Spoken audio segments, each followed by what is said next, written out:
वज़ीर आला बलूचिस्तान के गवादर में मुजाहिरीन से मुज़ाकरात का पहला दौर खत्म। ज़राए कहते हैं मुज़ाकरात में पेशरफ्त हुई है और बातचीत का दूसरा दौर कल मुतवक्के है।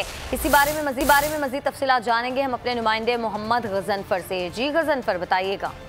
वो फाइनल राउंड की तरफ मुज़ाकरात की तरफ बढ़ता हुआ दिखाई दे रहा है। गवादर के मकामी होटल में वज़ीर आला बलूचिस्तान अब्दुल कुद्दूस बुज़िंजो के हमरा दीगर सूबाई वज़रा और वहाँ के मकामी जो इंतजामिया है वो मुज़ाकरात उन्होंने किए हैं। मौलाना हिदायतुर रहमान जिनकी सरबराही में ये धरना जारी है और उनके जितने तहफ़्फ़ुज़ात थे उस पर अमली तौर पर जो है उन्हें इक़दाम की यकीन दहानी कराई है, क्योंकि पहले दिन से धरना है कि जब तक अमली तौर पर नोटिफिकेशन के थ्रू जो है डायलॉग नहीं होते तब तक जो है बात आगे नहीं बढ़ेगी।